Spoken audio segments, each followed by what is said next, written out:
Good evening, friends. As you might have noticed, I am not used to such a profuse welcome.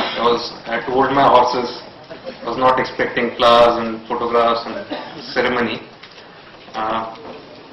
When I was talking to Professor Gore, I realized that you guys have had a long day, starting at 9:30.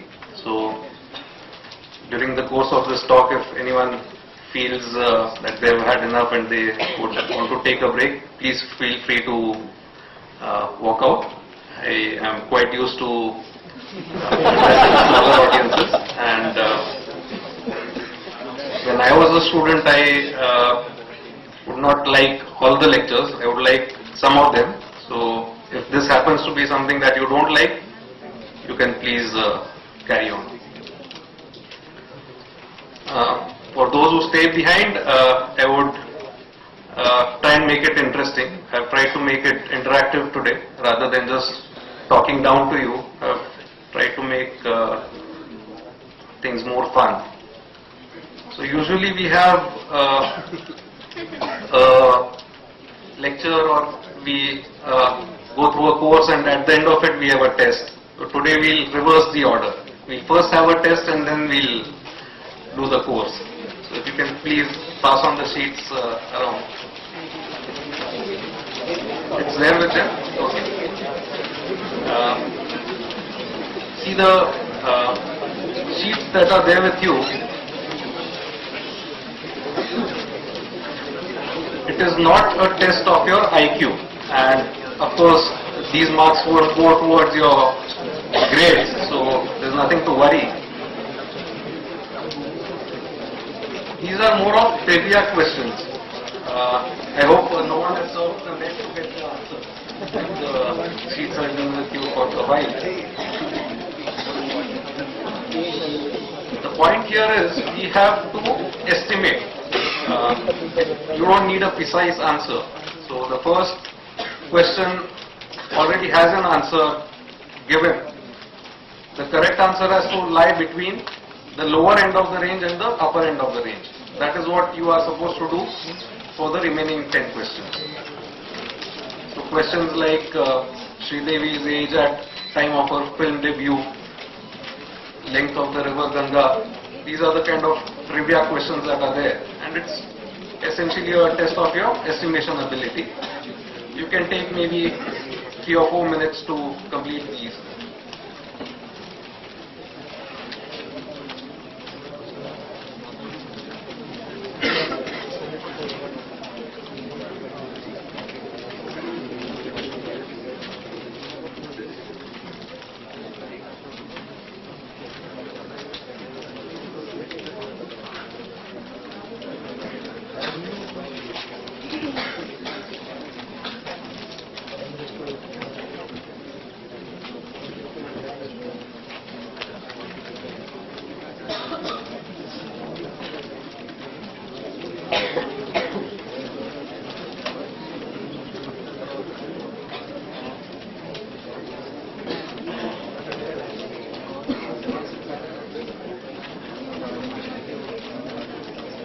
Another thing I would like to point out is that you should be 90% confident of your answer, whatever that means. So that should be your confidence in the answers that you give.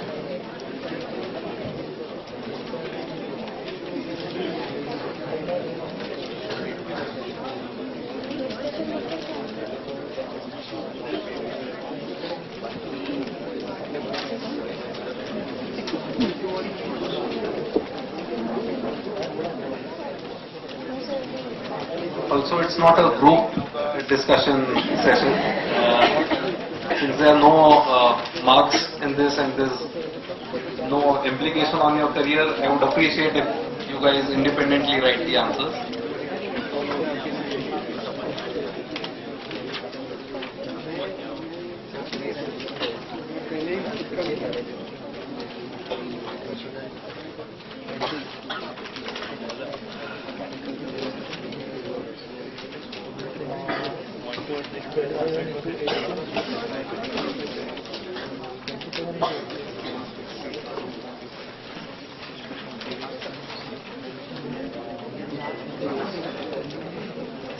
Is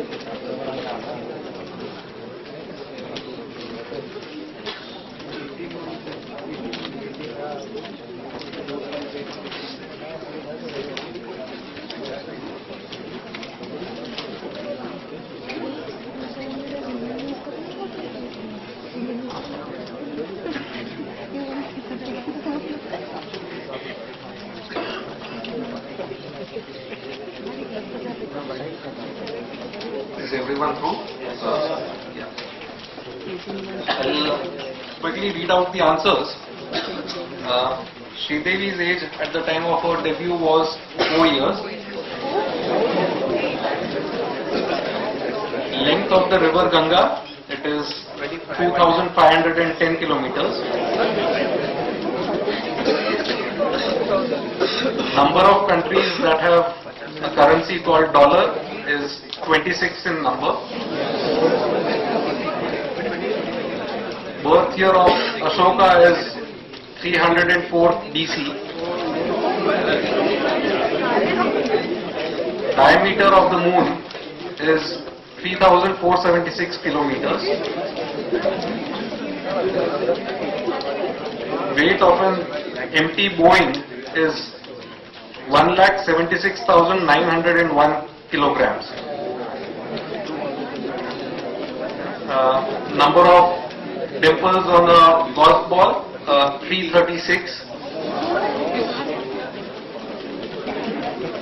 Gestation period of a Asian elephant, 645 days.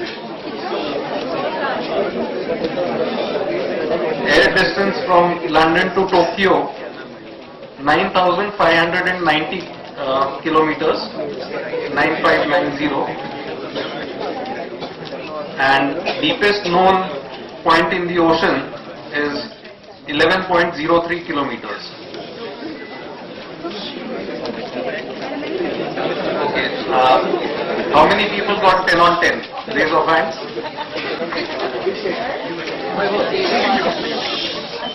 No one? 9 on 10? Not a single one. 8 on 10? 7? 6? One person who got 6 right. 2, 3, 4, 5, 6, maybe around 10 persons got 6 on 10. 5, maybe a couple of 4, quite a few. So 4, 3, 2, 1 onwards.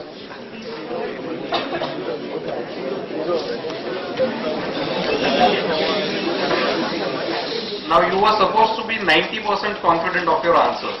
So arithmetic average or sheer probability, you should have got 9 on 10 correct. So most people should have got 9 on 10. Or the average of the room should have been 9 on 10. So what happened? Professor Gore was telling me this is a very bright batch and everyone has cracked various entrance examinations and come over here. So why did this happen? Not to worry, most people don't get it right. Even bright people don't get it right. So we'll break off over here. We'll keep this result in mind. We see that we have seen that no one got 10 on 10, no one got 9 on 10. Most people got somewhere about 2, 3, 4 kind of answers right. This was one live test that we did over here. There are numerous tests that people have done, researchers have done over many years and across a cross section of people. So what I'll do is, for those remaining tests, I'll give the results of those tests. We don't have enough time to do everything over here, but we'll use those results. So this is one result which we'll use during the course of our presentation. And now I'll start with the topic for the day, which is behavioral finance and its relevance to value investing. First, what is really value investing? As I was having a discussion with the faculty of this college, There are various things that you are taught as part of your course. You are taught derivatives and risk management and macroeconomics and whatnot. People who practice value investing or who look at investing as partnering in the business tend to not focus on any of those. So, if you are a practitioner of value investing, it should not matter to you whether FIs are buying or selling, whether GDP growth numbers come above expectation or below expectation. It should not matter which government is going to come or which party is going to get majority in the parliament. Value investing is looking at the activity of buying equity shares in a company as partnering with the promoters in running the business. What should matter to investors is the prospects of that business, the true value of that business. That is investing. And when you talk about value investing, it is trying to buy that business at a discount. So, you should buy only when there is a sale. In our real life, we see that we tend to postpone or prepone our purchases depending on whether discounts are available or not. So we wait for a off-season discount before doing most of our purchases. But in the stock exchange, unfortunately, reverse happens. People become very excited when stock prices go up. They come to invest when markets have gone up twofold, threefold, or fourfold. No one wants to buy when prices are falling. So in 2007, everyone wanted to buy, late 2007. After markets had gone up more than 7 times in about 6 years or 5 years. In 2008, no one wanted to buy. So that is the irony. So that is value investing. We will look at a relatively unknown field of behavioral finance and how it impacts value investing. So in a nutshell, value investing is first find out the true intrinsic value of a investment and then hope to buy it at a discount. Question comes, how do you go about finding the intrinsic value of an investment? What are the metrics that one can use? So before we ascertain whether that there is a discount or not, first we need to know the true value. Now I'll let out a secret. Actually, all that you will learn in, or most of what you will learn in MBA Finance, you have already learned in high school. This is the compound interest formula that we learnt in high school. Amount after a certain number of periods equal to principal into 1 plus rate of interest raised to the number of periods that are there. Most finance is a variation of this. So whether you talk about IRR or NPV or annuity formulas or whatever, everything is a variation of this. There is essentially nothing else. So some variation of this or the other will be taught in the MBA Finance curriculum. So there will be endless debate about what that R should be. So what is the cost of capital, for example, or what is the discounting rate that should be there. Then to model uncertainty, people will say we'll arrive at different sets of cash flow numbers. So you'll have a pessimistic cash flow projection, you'll have optimistic projection, and you'll have a realistic projection, and you'll come at probably 3 NPV values. But at the base, this is the formula. Now this is quite precise. Where is the ambiguity in this? Why should one learn about behavior of people when finance is reducible to such a simple formula? That is the essence of my talk today. Psychology comes into play because unless you are valuing bonds, let's say you are valuing government securities, there's no need for psychology because the cash flows are pretty precise. You know what interest you will get 1 year from now, 2 years from now, what interest and principal you will get on maturity. With the precise date, there won't be even a variation of 1 day here and there. You don't need psychology. The difficulty comes in the application of that simple formula, this simple formula, when you apply it to equity investments. In equity, nothing is certain. Cash flow 1 day from now is not certain for the business. Leave aside eternity. So, equity is the longest maturity instrument. There's no redemption date. It's forever. And predictability is essentially zero in most cases. So that's where psychology comes in. Psychology or our mind plays tricks on us. It's because of these tricks that you have these booms and busts. So when there was the year 1999 or year 2000, everyone unanimously agreed that brick and mortar companies were dead or the old economy was dead. Only the dot-com companies would flourish. And because of that unanimity, the projections that people made and the DCF value or whatever they arrived at for the companies were very optimistic. Similar thing happened, let's say in 2007, where people gave optimistic projections to real estate companies, for example. So to my mind, the only learning that now needs to be done is, as far as equity investing goes, is understanding the psychology. Because the formula we have learnt in high school, and hopefully most of us remember that formula and know how to apply it. If we don't know how to apply it, Excel does very well. You can use it.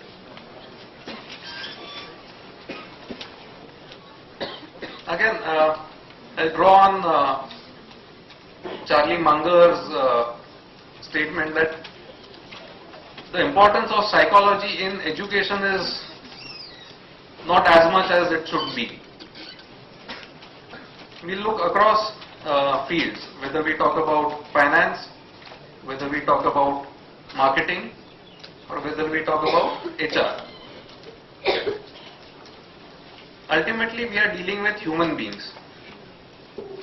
With the exception of operations research or something like that, where we talk about scheduling of machines or something else, when we talk about HR, finance and marketing, either we are talking about our customers, or we are talking about our employees, or we are talking about our investors, all of who are human beings. In HR, we learn about organization design and drafting key result areas and measuring the performance of people, etc. But we don't learn enough about what really motivates people, how do people think, how do they behave as human beings.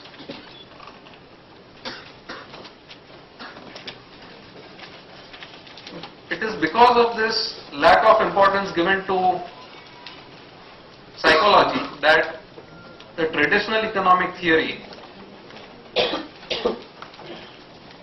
talks about efficient markets, talks about zero arbitrage, talks about human beings as rational individuals whose only interest in life is to maximize wealth.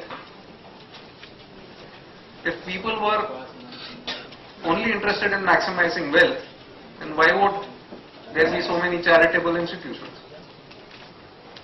Even among the wealthiest people, so Bill and Melinda Gates and Warren Buffett, they are giving away maybe 90-95% of their wealth to charitable causes. These are not wealth maximization activities. So somewhere there is a flaw here in traditional economic theory. Charlie Munger talks about it as physics NB. He says that economics professors look at the physics professors and they find that everything in physics is reducible to equations. So they have gone around and tried to fit the real world to an imaginary world where everything functions as equations. So in physics you have E equal to mc square. So here in economics we have the quantity theory of money, and where if you increase the quantity of money supply so much, then your prices will go up so much, and you have neat equations. If the real world were to follow those equations, Japan would not have had a 2 or a 3 decade long recession. So we need to look beyond equations. We need to look at what people really are.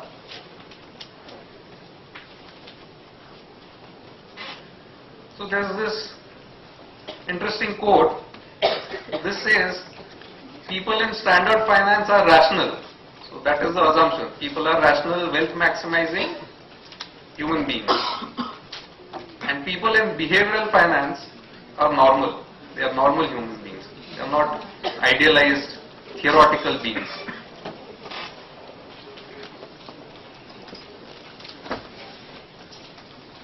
While we were having discussions before coming here with the faculty, there was a question as to how big is this subject of behavioral finance? Should there be maybe a couple of lectures in academic courses, or is it one full subject, or what? Actually, it's a very vast field and expanding every day. I'll be only able to scratch the surface. Hopefully I'll be able to generate some interest among the audience in studying this more. So I'll briefly go over some of the things pertaining to behavioral finance. However, this is not all. There's enough and more outside.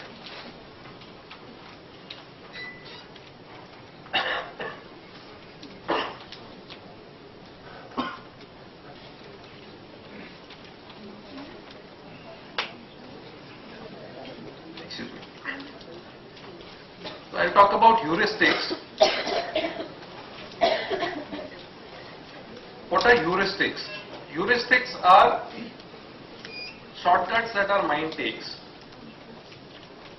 Just to give you an example, when we are learning something new, our conscious mind is at work always. So the first time we probably learned to ride a bicycle, our conscious mind was at work. Are we balancing it properly? Are we leaning too much to the left or too much to the right? Is the speed proper? Is there some obstacle coming up? Should we need to brake? All that is conscious mind at work. However, when we have completed learning something, our mind starts taking shortcuts. So for example, all of us are breathing today. We don't think about it. Air goes inside and comes out on its own. The reflexes at work. And this automation has somewhere an origin in our evolution. So if, for example, we were to take time to process the information that the lion is coming towards us and then think about it whether we want to run or not, it would be too late. So we need a reflex for that. The moment we see a lion, we should automatically run. Same way, if we touch something hot, automatically the hand should go back. There should not be any space for conscious thought. So many a times these reflexes actually work to our benefit. However, what happens is, many a times this reflexive behavior goes into territories where it harms us. And one of those areas is the area of financial decisions. Many a time we make decisions either without thinking or based on on our emotions or based on partial information. So these are all what are called heuristics. I'll briefly discuss some of these heuristics. One heuristic is what is called the availability heuristic. Availability heuristic means that we process information only based on what is brought before us. We don't try to dig further.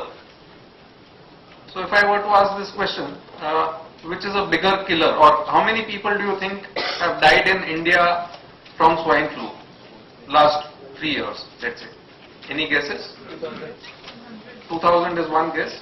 Any other? 500. Okay. Last time I checked, it was 89 people in number. 8 and 9, 89. Cumulative. Last 3-4 years, whatever.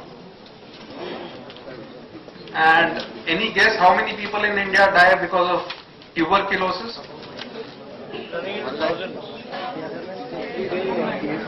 1 lakh was one number I heard. Anything else?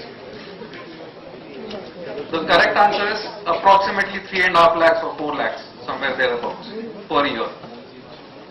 So people say that 2 people die out of tuberculosis every 3 minutes in India. This is a statistical fact.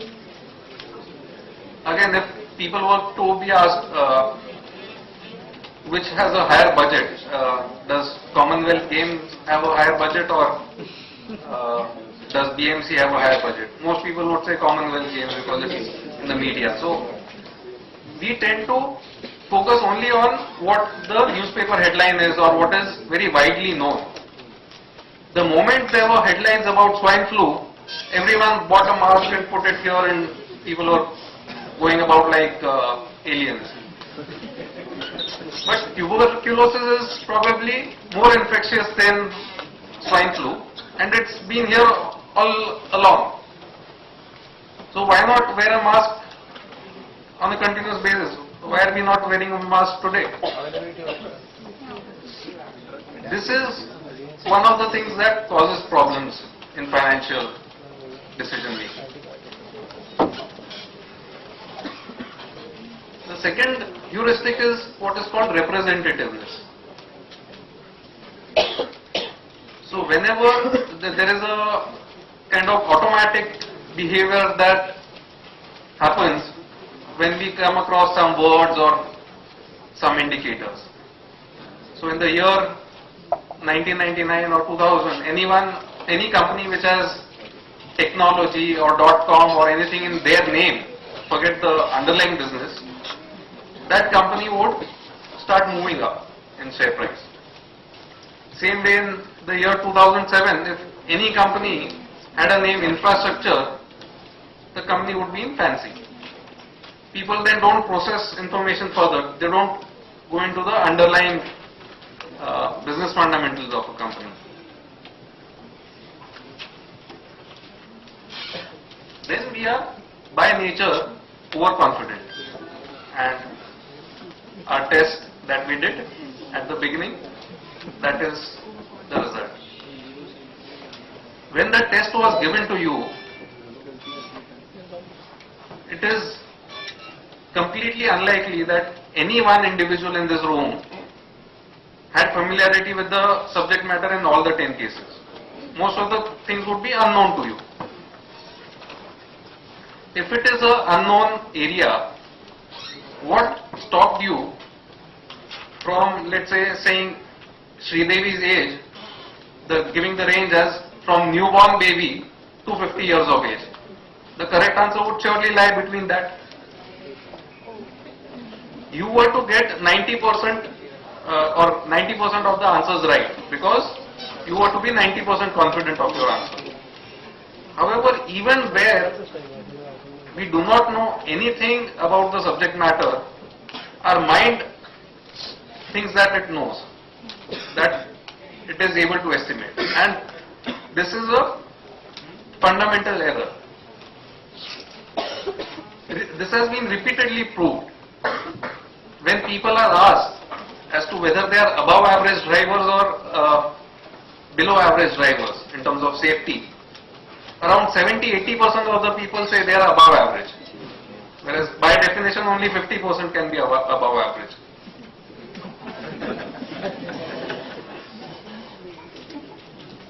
So this leads to problems.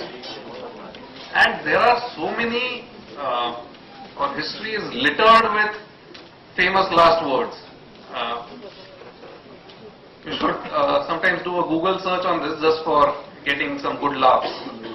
So, some 4 years before the atomic bomb was exploded over Hiroshima and Nagasaki, Albert Einstein said that an atomic bomb cannot be built. The prediction of the head of IBM was that the total market for personal computers in the entire world would be around 5 to 10 in number. That was the prediction of the chairman of IBM, and they acted on it. They sold disk operating system or DOS to Bill Gates virtually free, and that enabled Microsoft to become the most valuable company of all time after that. So, as if some of you all end up becoming equity analysts and something new is happening in the world, please be cautious. Like if there's a new .com company, how can you be so confident that this company will get these many subscribers or this much of sales volume? If you are an analyst covering, let's say, Apple, how do you know how many iPads Apple is going to sell in the next year? People make a token acknowledgement of uncertainty by coming with a low estimate and a high estimate. So there are two estimates for DCF. One will be pessimistic, one will be optimistic. However, people are so bad in giving that range that invariably reality is outside those numbers, like we saw in the test today.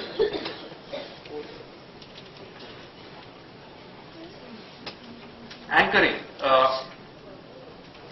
Let's say this, again I'll use a result which has been proved. I won't carry out the test right now because we don't have the time. Let's say this room were to be divided into two sections.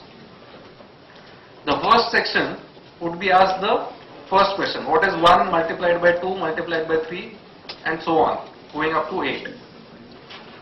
The second set of people would be asked the second question, which is 8 into 7 into 6. Both are the same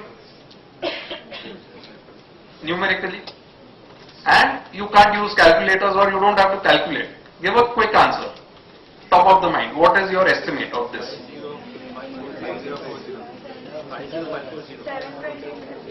So what has been, currently both the lines are there with you, so we won't be able to do this.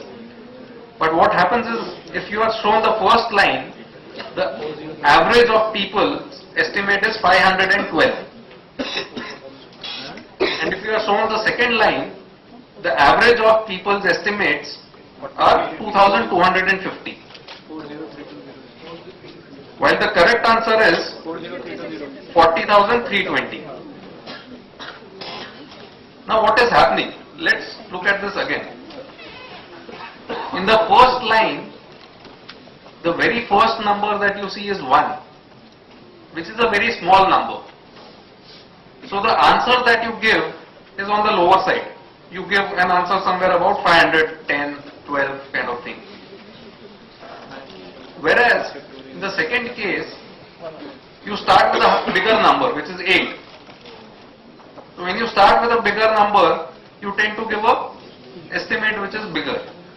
So you give an answer of 2250, which is somewhere 4 times that of the first set. And both are not close to the correct answer, that is incidental. I am not getting into that here. People were picked up from the legal fraternity. So experienced judges were taken. Again, they were separated into two sets. The first set of judges was shown the same evidence as the second set of judges. In the first set, the prosecuting lawyer asked for a punishment of 12 months or 1 year. In the second set, the prosecuting lawyer asked for a sentence of 3 years. In the second case, the actual punishment given out was 8 times the punishment given out in the first case. The sheets that were given to you earlier, if you had been shown some random number before you came into this room, if one set of people was shown a number of 5,000 and the other set of people was shown a number of 5, the two sets would have given different answers. One set would have given very high numbers, other set would have given very low numbers. So our mind is prone to playing games. The real life implication of this is,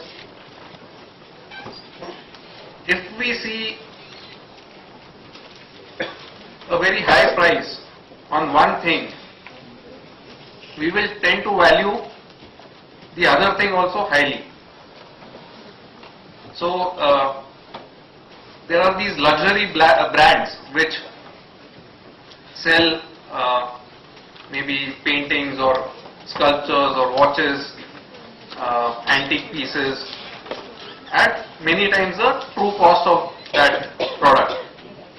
So what they do is, when you enter the auction or the showroom or wherever, they will have one thing on display, which will be, let's say, the price of this is 25 lakhs. As you go inside the showroom, they will have one flower vase worth 20,000. The true cost of that may be 200 or 300, but it will be priced at 20,000. Just because you have seen that very expensive item while entering, you will find the second one cheap. Salesmen also try the same thing. When you go to a shop, first they show you a very expensive item and then they show you a slightly cheaper one, so you find the second one more attractive. So that is anchoring. When buying stocks, this tends to play games with your mind. So in the year 2000, when dot-coms were going crazy, people would see, Yahoo is going at maybe 500 times earnings, it's 500 P. So they'll come across some other dot-com trading at 50 times earnings and they'll say, oh, this is cheap, let's go and buy this. So even smart investors fell trap to such kind of tricks that the mind plays. Let us look at some other real life examples. Again, rather than taking a poll for each of these, I'll use some results. You can, if you want to verify, you can go home and ask your family members these questions and maybe impress them with what you have learned today. When people are given these two options, option A is you have a assured earning of 500 and option B is there's a toss of coin. If you win, you get 1,000. If you lose, you get nothing. Most people would opt for option A. Free में मिल रहा है, ले लो जो मिल रहा है, क्या है उसमें? That is the approach. If on the other hand, when you step out, because I came all the way from town to give you this address, you have to pay me 500 rupees as fees, my fees. There's someone waiting outside. However, if you want to avoid that, we'll toss a coin. If you win, you can go home. Otherwise, you'll have to pay me 1,000 rupees. If that is the option given to you, most people end up with option B. This is what has been practically seen. So usually people say that they are risk averse. That is true as far as it comes to gains. When you are faced with certain gains and uncertain gains, most people will opt for certain gains. However, when you are losing, people will tend to gamble. So in Gujarati, I don't know, there may be equivalent sayings in other languages, but in Gujarati there is a saying, Haryo Jugari, Bamno Rame. So someone who is losing tends to double his bets. So it's always double or quits kind of thing. And which plays havoc in real life. I'll come to the implications later on. So what happens is most people are not risk averse. Most people are actually loss averse. When faced with a loss, they will want to take bigger and bigger risks. However, when they are getting gains, they will take the profit. So in real life, in portfolios, when we see, if you have bought something at 100 and that goes up to 110, no matter how bullish you are on the prospects, you'll say, "Arey, ek baar profit book kar lete. Chalo, let's sell it at 110." However, when that 100 falls to 90, you'll say, "Nahi, nahi, acha script hai. Long-term prospects are good. I'll hold on." It falls to 80, it's even more attractive. It falls to 70. Now it's very attractive, I'll buy more, I'll average out my cost. If I buy the same quantity, my average will now be 85. They keep on averaging down. So, Peter Lynch, who's a renowned fund manager, calls this tendency of selling the good stocks in your portfolio, which are doing well, just to show that gain, and to hold on to losers, as equivalent of, if you have a garden, you will remove all the flowers from the garden, and whatever weeds are there in your garden, you will keep watering them and fertilizing them. So it's like plucking the flowers and watering the weeds. And this has been seen across many client portfolios.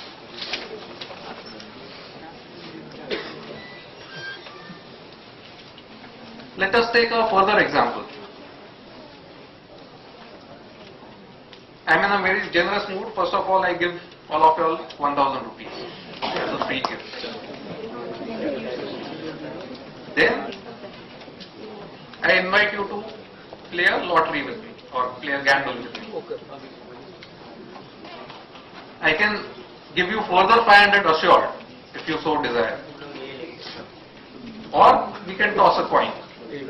If you win, you get 1,000 more. So your total will be 2,000. And if you lose that toss, you have to be happy with the first 1,000. You won't get anything additional. Again here, it is seen that most people opt for A when faced with this situation in real life. However, what happens is, if first people are given 2,000 rupees and then I say I'll toss a coin. If you lose, you have to pay me 500. Sorry, if you lose, you have to give me 1,000. And if you win, you have to give me just 500 rupees. In this case, people will opt for choice B. Here people will want to gamble. 1,500. And if you take a chance, there are two alternatives. Either it will be 1,000 or it will be 2,000. So actually there is no difference between slide A and slide B in financial terms. However, here people will want a assured return. In the second case, they will want a gamble. What is happening over here and what are the implications?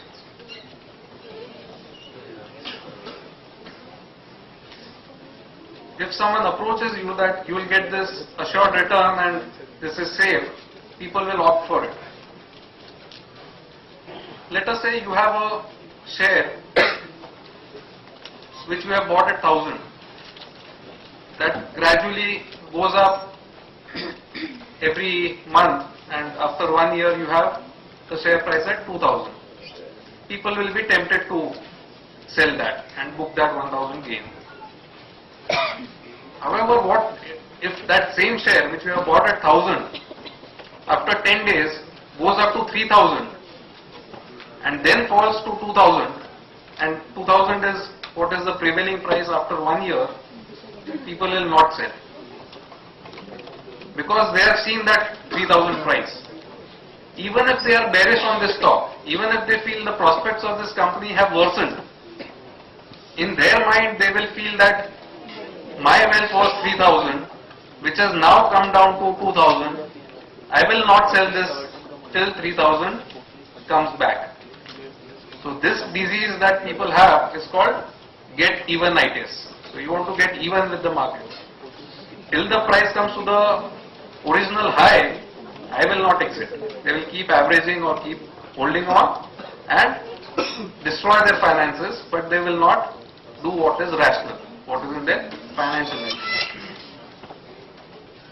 So this kind of thinking is called frame dependence. So it depends on how you are framing the question. What we do is, a lot of clients who have bought something at 100 and that has fallen to, let's say, 50 in a short span of time, and the prospects are bad, it's probably going to go down further. How do you convince such a client to exit that?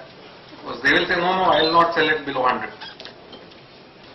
When we frame it that 100 में लिया है, अभी 50 भाव है, अभी बेच दो, you will be able to book a loss of 50 rupees for your income tax purposes. People say, this is very good.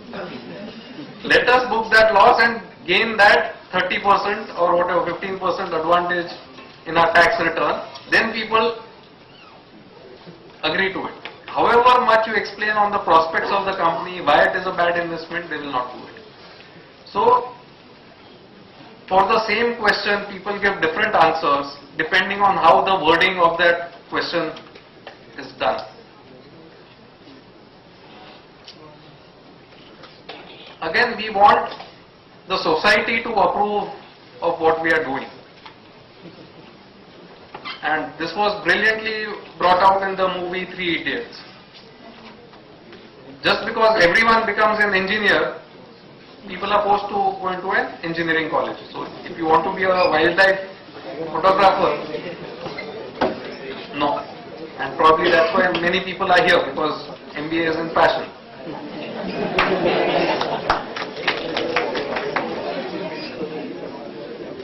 So same, and it won't end with MBA. It will carry on at the time of your placements, I can assure you. So at placement time, if there are two companies who come to you, one company is where the job profile is excellent, where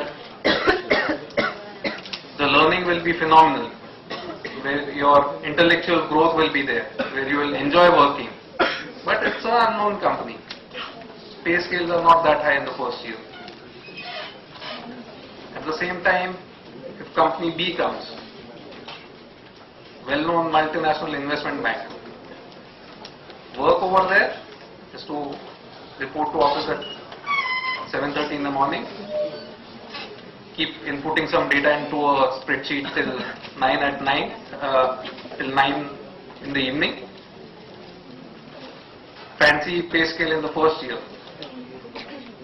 You may want to join the first company, but what will you tell your parents? What will you tell your peers?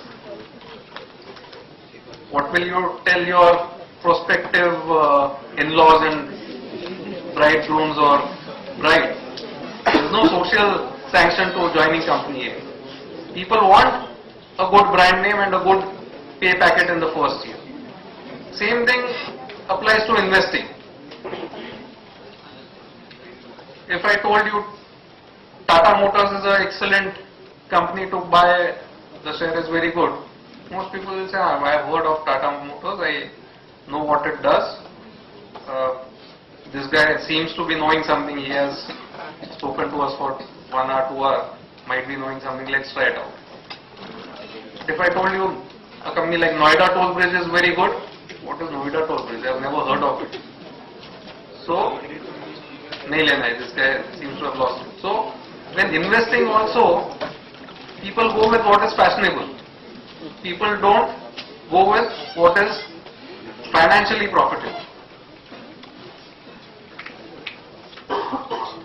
And there is something called a affect heuristic. And this is again a very big science. People in retailing are studying this. So people who run these retail stores where you buy clothes or shoes or whatever, what kind of music induces people to buy more, what kind of fragrance induces people to buy more. Affect is not even your mood. Affect is even shorter than a mood. Sometimes when you look at the name of the company, अरे ये company का नाम अच्छा नहीं लग रहा है, let's not buy it. On the other hand, if you have a very glamorous sounding name of the company, you say, this seems to be a good investment. You see the promoter of a company on TV. He's very good in talking, good English, good presentation skills. This guy seems to be knowing his stuff, his company will do well.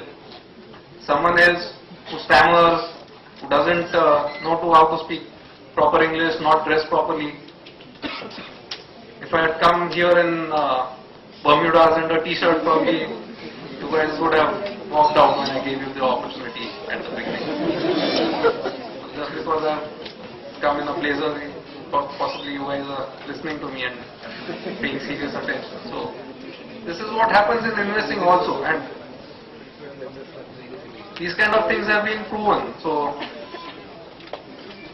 in fact, there was an article on Bloomberg and based on the research, when people are hungry, they tend to shop more. When people are hungry, they tend to take more risks. When people are well fed, they feel that all their material things are taken care of. They are not that interested in shopping. They are also not that interested in taking big financial risks. So Bloomberg humorously suggested that all these investment banks that went bankrupt, they should improve their lunch and ensure that the traders are well fed and not hungry, so that they don't gamble foolishly on the trading desks.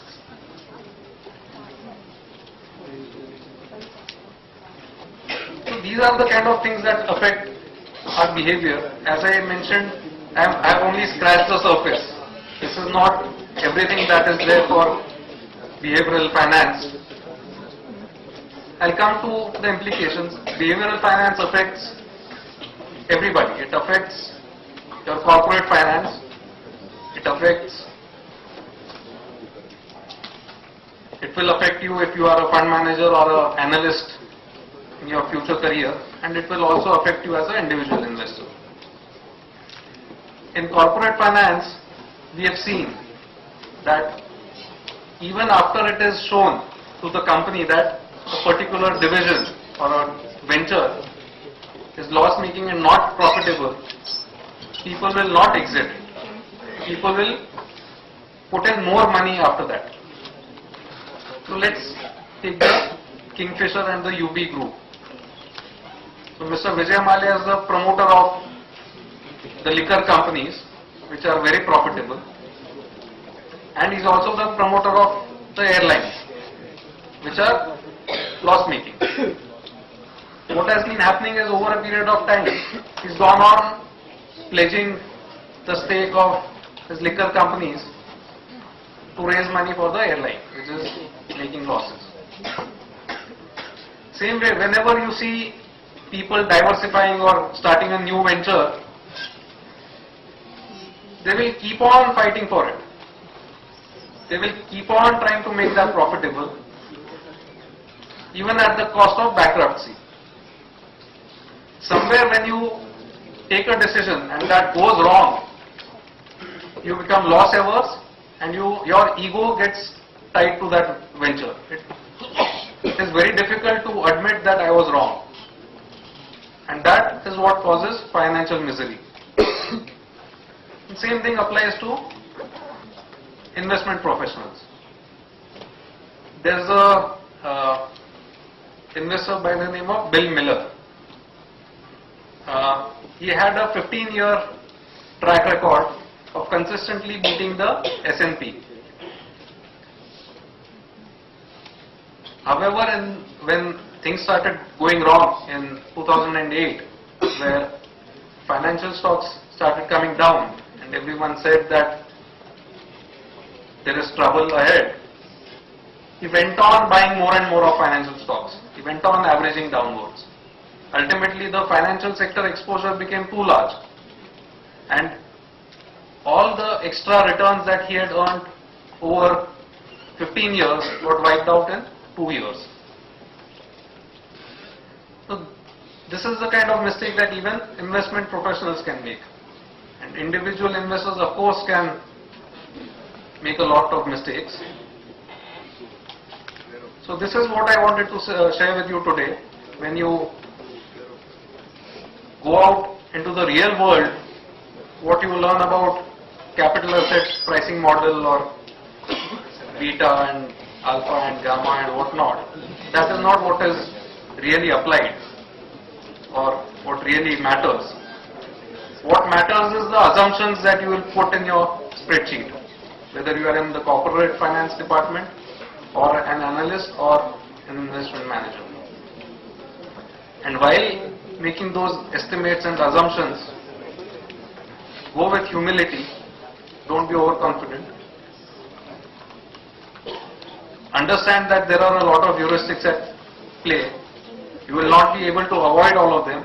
The best of us can't avoid, because end of the day we are human beings. We are not like Mr. Spock of Star Trek, who has only a rational brain. Ultimately we have emotions. But awareness will go a long way in making a lot of mistakes that will create problems down the road.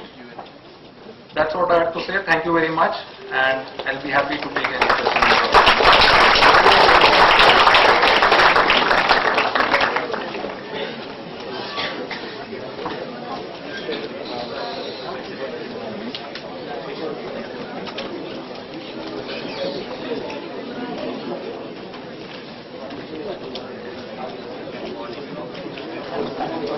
Enriching speech and the words. I'm sure everyone must have put in perspective on things.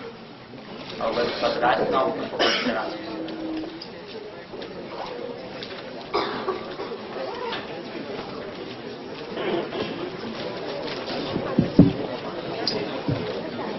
Good evening, sir.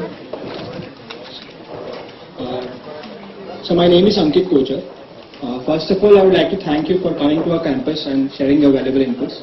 My question to you is, as a fund manager, how do you resist the temptation of entering into a speculative company? I know it is against your principle of value investing, but aren't you excited or enticed by the short-term profits that you can make?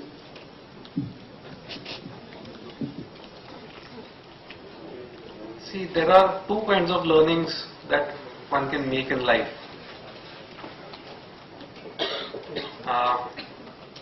There is one kind of learning which is experiential learning, where if you touch fire, you know that it is hot and next time you should not touch it. The other way of learning is your parents tell you that this is something called fire and it's very hot, and if you touch it you will get burned, so don't do it, and then listening to that. So in investing also there are two ways of learning things.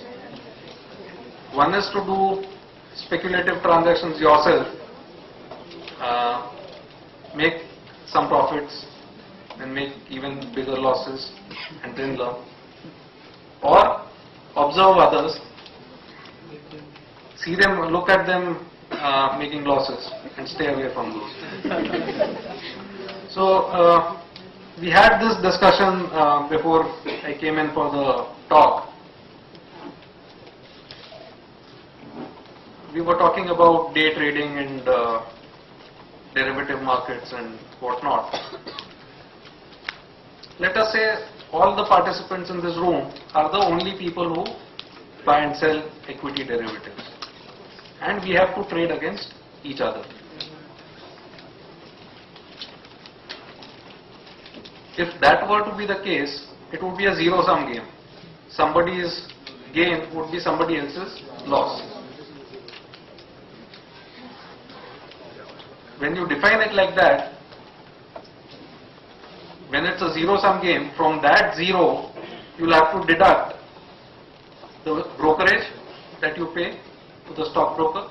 You'll have to deduct the security transaction tax that government takes each time you buy and sell. And you'll have to deduct income tax for those who make profits in this zero-sum game.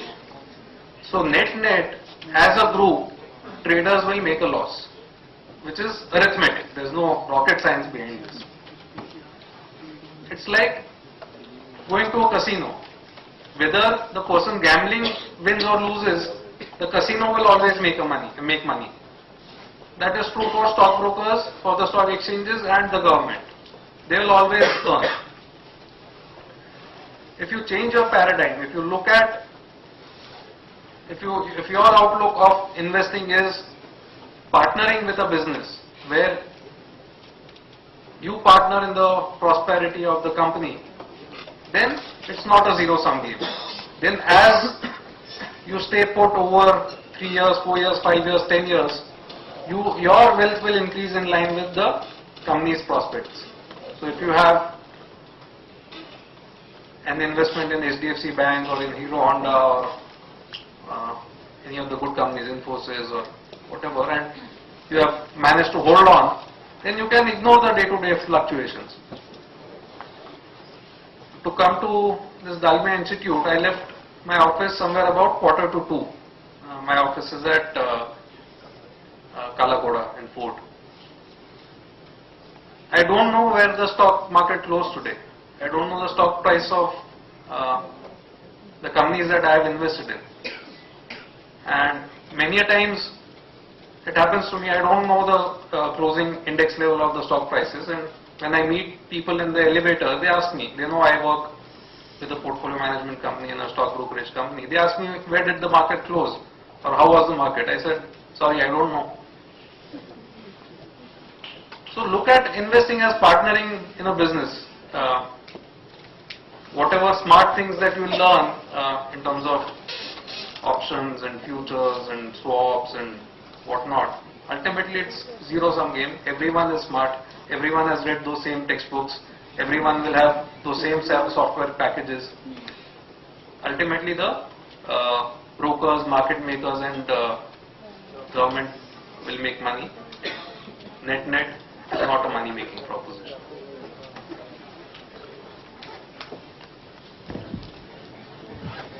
Good evening, sir. This is Jigar from first year. My question is that technically when we as MBA students or any people who know the technicals of functioning of markets or valuation of shares, in the short term it generally doesn't reflect in the prices of the shares. Like for example, when there's a cut in the CRR or the SLR rates is reduced and the bank's profitability swells. So at that point of time, people who know the knowledge, they have the knowledge that this thing has to be fundamentally increase the share price of banks. But it happens over a long period of time when the market factors in those things. So how do you manage those expectations as an individual investor? Because generally the market functions on the sentiments or the news in the short run. See, that is the irony about equities. Again, actually it's more like deja vu because all of these things we discussed just before coming in. People in their career, if you are an employee from the age 25 to the age 60, over a period of 35 years, people will regularly contribute to their provident fund and forget about it. They'll get that money on retirement. People will buy 6 and 7 year national savings certificates, lock that up in the cupboard and forget about it. However, when they come to the equity market, when they buy equity shares, they want a tick by tick valuation of their portfolio. If I knew the answer as to where the next tick is going to be, I would be owning an island somewhere. Why bother lecturing to people in Dalmia Institute? Or why even work somewhere? People don't have the answers as to what will happen next moment or in 1 day or even 1 month, 2 months. So Warren Buffett has this quote, or maybe it's Benjamin Graham, and he says, in the short run, markets are like a voting machine. So whatever is most popular goes up, whatever is unpopular comes down. But in the long run, markets are like a weighing machine. Fundamentals will be weighed and the valuation will match it. So you will never have a situation where a company is growing profits 20% year on year for 10 years and the share price is falling 5% each year. That kind of thing never happens unless the starting valuation was completely haywire. If you have bought at a reasonable valuation and the underlying business is doing well, your investment value will follow. And equity is the longest tenure avenue. So if you have a commercial paper, typical maturity is 3 months. If you have a corporate bond, it is 1 year, 2 years, 5 years. National savings certificate has a 6-7 year maturity period. Equity has no maturity. It's to eternity. So in the longest dated instrument, why do you have a shortest investment horizon? That is the idea.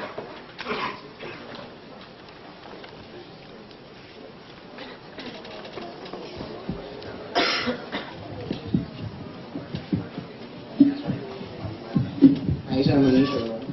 So as you said, you see basically the valuation of a company and how good the fundamentals of a company are, and you're not so keen on the GDP growth of the country if it's up, down, below expectation or CRR hike or something. Taking the current scenario, if you see the US, there are certain stocks in US markets which as per valuation historically are very well valued compared to the emerging market stocks. So why don't we see a liquidity flow over there? Because if it's general knowledge that the liquidity is flowing towards the emerging markets. Also, if we see the MNCs, I mean there are these MNCs listed in India as well as abroad in US. If you see the valuation gaps are quite tremendous. I mean the Indian ones are very highly valued compared to the ones over there. So why don't we see the buying interest over there? Sorry, I didn't get your name. Anish. Yeah. Excellent question, Anish. Either our wavelength matches perfectly or you have gone to our website, one of the two.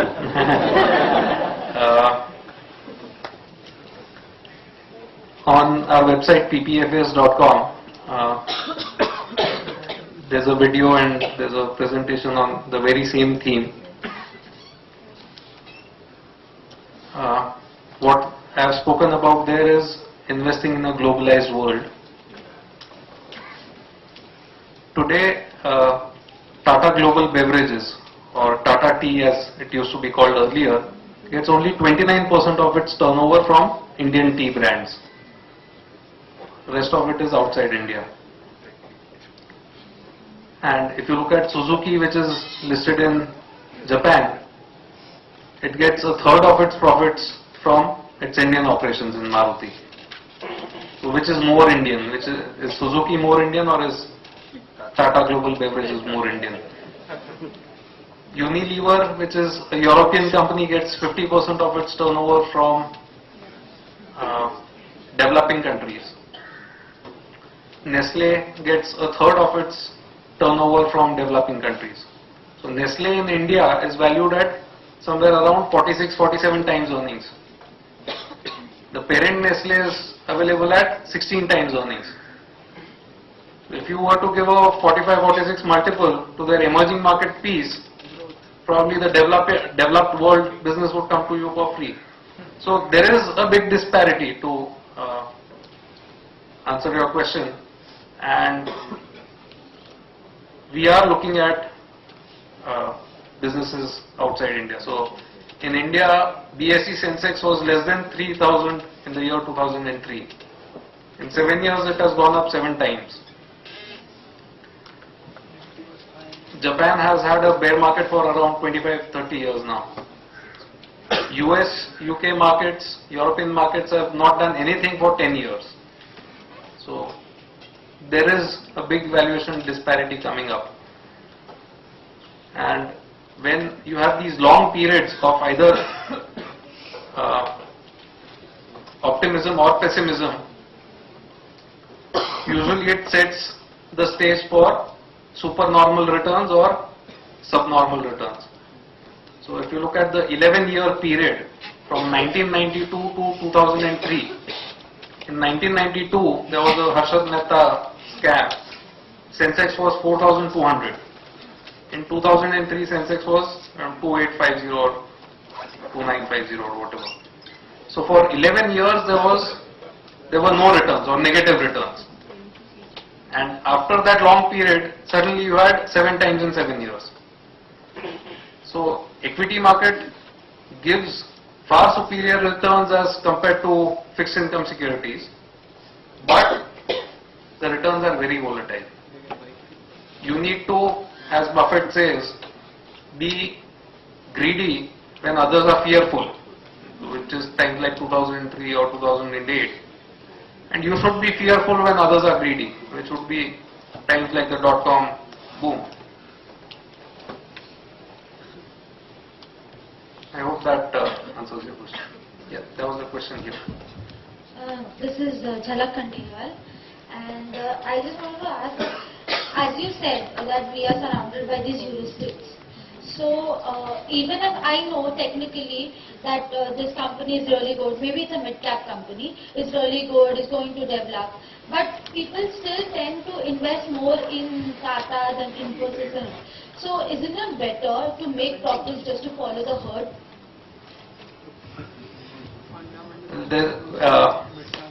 There's a species called lemmings.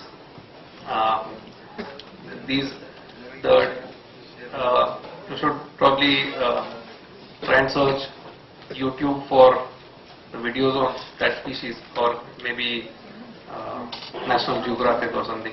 The speciality of lemmings is they move in herds. What they do is, as their population increases and as the number increases, they go to the top of the mountain or wherever, or to the edge of a river and jump into the river together. And they drown. So it's a mass suicide kind of behavior. So when one follows the herd, for some time it's very enjoyable. You are surrounded by a lot of people, and you are very popular, and that social proof is there. However, the financial results at the end of everything become lemming-like.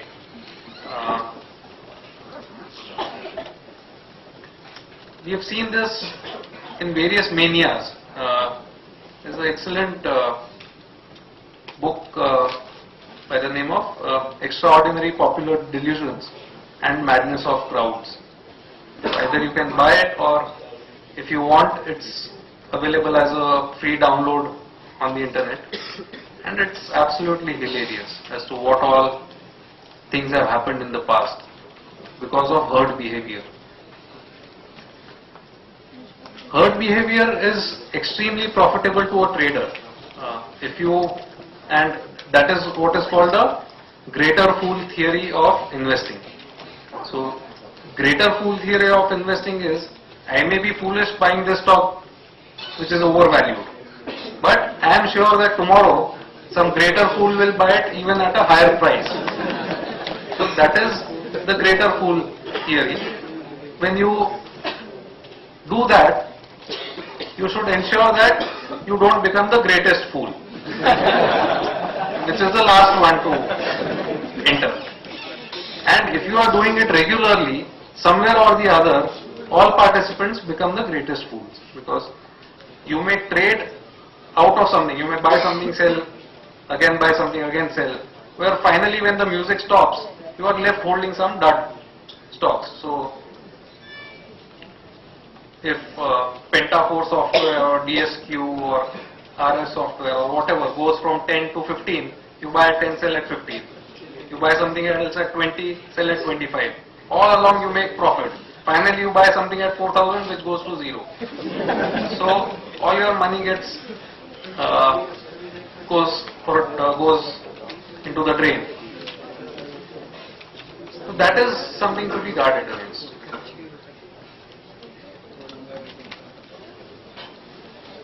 Thanks a lot for a patient hearing.